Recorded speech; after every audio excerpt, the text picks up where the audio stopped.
কালবৈশাখীর পূর্বাভাস দেওয়াটা এত সোজা না। মার্চ এপ্রিল মে এই 3 মাস হলো বাংলাদেশের উষ্ণতম মাস। বাংলাদেশে তাপমাত্রা কমার জন্য শুধু বাংলাদেশের বৃষ্টি এটার জন্য একেবারে সঠিক নয়। এর আশেপাশে বাংলাদেশের আশেপাশে যে আমাদের রাজ্যগুলো আছে, ইন্ডিয়ার রাজ্যগুলো আছে, 5 থেকে 7টা রাজ্য আছে, ওইখানেও বৃষ্টি হতে হবে। তার মধ্যে সবচেয়ে বেশি উষ্ণতম হলো আমাদের এপ্রিল মাস। এই মাসের গরমটা থাকাটা স্বাভাবিক। আর এই 3 মাস যে বৃষ্টি হয় এটা বর্ষাকালের বৃষ্টির মতো না, এটা কালবৈশাখী সিস্টেম থেকে বৃষ্টি হয়। আর কালবৈশাখী সিস্টেমের কালবৈশাখী আমরা ইংলিশে বলি নর্থ ওয়েস্টার। নর্থ ওয়েস্ট দিক থেকে যে সিস্টেমগুলো আসে সেগুলোকে আমরা নর্থ ওয়েস্টার বলি। এগুলো ভূপৃষ্ঠেই তৈরি হয় এবং ভূপৃষ্ঠে বৃষ্টিতে শেষ হয়ে যায়। এটা সাগরে তৈরি হয় না, সাগরে তৈরি হয় একমাত্র ঘূর্ণিঝড়, যেটা আগে থেকে পূর্বাভাস দেওয়া সম্ভব। 7 দিন 8 দিন আগে থেকে আমরা পূর্বাভাস দিতে পারি।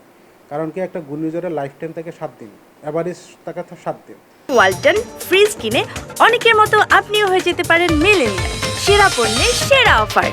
আর একটা কালবৈশাখী সিস্টেম যেটা তৈরি হয় তার অ্যাভারেজ লাইফ টাইম থাকে প্রায় 10 ঘন্টা, কমও হতে পারে বেশি হতে পারে। এটা যে তখন তৈরি হবে যদি আমাদের বাংলাদেশের বিহার কিংবা উড়িষ্যাতে তৈরি হয় কিংবা ওয়েস্ট বেঙ্গলে তৈরি হয়, যখন তৈরি হয় সেটা রাডার বা স্যাটেলাইটের মাধ্যমে আমরা ধরতে পারি যেখানে তৈরি হচ্ছে। এটার মুভমেন্ট কোন দিকে, যেহেতু নর্থ ওয়েস্ট থেকে সিস্টেমগুলো আসে, ওইখান থেকে আমাদের বাংলাদেশের সাউথ ইস্ট বা ইস্টের দিকে প্রবাহিত হয়। অনেক সময় সেটা বৃষ্টি দিয়ে বাংলাদেশের বাউন্ডারি পার হয়ে যায়। তো এই জন্য বাংলাদেশের বাইরে যদি সিস্টেমগুলো তৈরি হয় সেটা আমরা অনেক আগে ধরতে পারি এবং পূর্বাভাস দিতে পারি, 5-6 ঘন্টা আগেও দিতে পারি।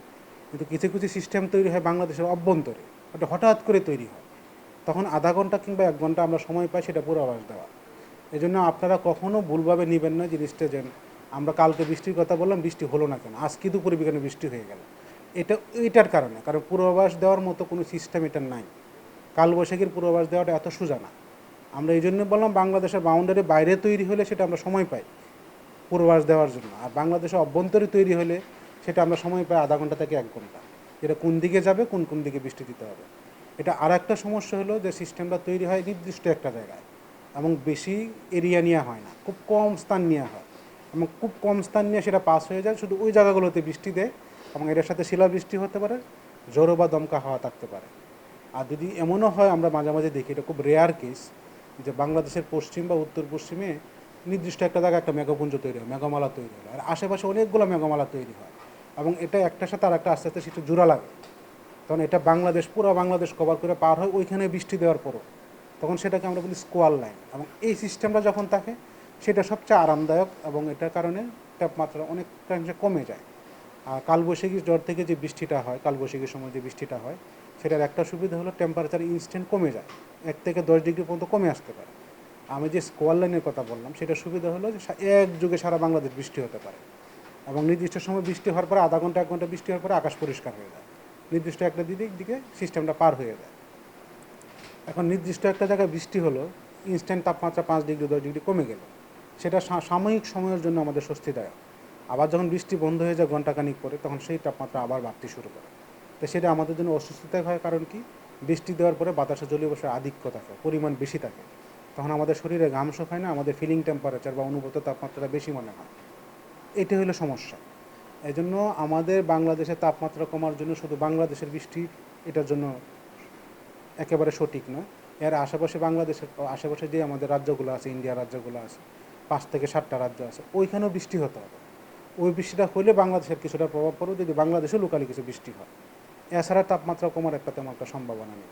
সাময়িকভাবে হয়তো বা লোকালি কিছু আমাদের ক্লাউড সেল বা মেঘমালা তৈরি হবে, সেটা থেকে সাময়িকভাবে সিলেটের দিকে প্রায় প্রত্যেকটা দিনই বৃষ্টির সম্ভাবনা আছে, হয়তো বা চট্টগ্রামে সামান্য বৃষ্টি হতে পারে।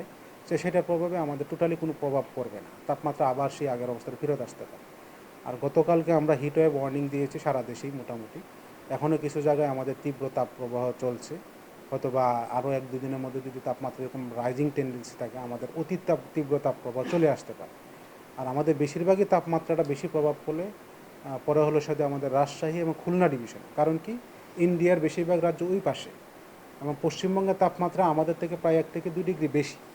ওই 2 ডিগ্রি বেশি হওয়ার কারণে আমাদের ওই দুটা ডিভিশন বা তার ঢাকাসহ প্রভাবটা খুব বেশি পড়ে এবং ওই জায়গার তাপমাত্রাটা সবসময় বেশি থাকে অন্যান্য স্থানের তুলনায়। আগামী কয়েকদিন তাপমাত্রা তেমন একটা কমার সম্ভাবনা নেই এবং আগামীকালকে তাপমাত্রা হয়তো সামান্য একটু বাড়তে পারে। তো হিটওয়েভ ওয়ার্নিং যেটা চলছে আগামী 3 দিন মোটামুটি অব্যাহত থাকতে পারে এবং যদি এরকম পরিস্থিতি বিরাজমান থাকে আমরা সেটা আবার আপডেট করব। তবে আমরা আশা করছি যে এপ্রিল মাস জুড়ে যে কয়েকদিন বাকি আছে আমাদের তাপপ্রবাহে তেমন একটা তারতম্য হবে কিনা।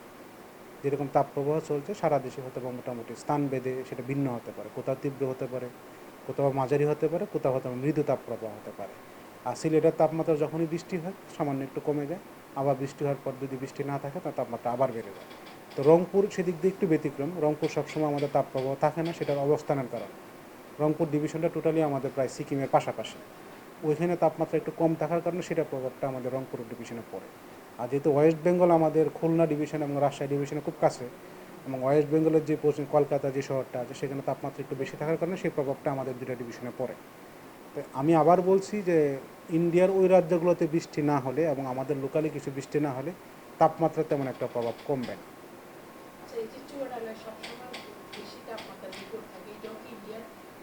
ওইটা আমি ওই ফিগার থেকে আপনাদের দেখাবো, আরও ক্লিয়ার হয়ে যাবেন। কেন আমি কারণটা বলে দিলাম যে বাংলাদেশের পশ্চিমে যে অঙ্গরাজ্যগুলো আছে, বিশেষ করে পশ্চিমবঙ্গ, ওইখানে তাপমাত্রা এই সময় একটু বেশিই থাকে। বিহার, উড়িষ্যার তাপমাত্রা একটু বেশিই থাকে, অন্ধ্রপ্রদেশ ওইখানে তাপমাত্রাগুলো একটু বেশি থাকে, উত্তরপ্রদেশ। ওই প্রভাবটাও আমাদের বাংলাদেশের উপরে পড়ে। আমরা বলছি যে কালবৈশাখীর ইংলিশ হলো নর্থ ওয়েস্টার, নর্থ ওয়েস্ট থেকে যে সিস্টেমগুলো আসে, বাংলাদেশের নর্থ ওয়েস্ট চিন্তা করলে আপনি ওই রাজ্যগুলো চিন্তা করতে হবে, ওইখান থেকে সিস্টেমগুলো বাংলাদেশে ঢুকে। তো সেই জিনিসগুলো সিস্টেমগুলো পূর্বাভাস আমরা 5 থেকে 6 ঘন্টা আগে দিতে পারি।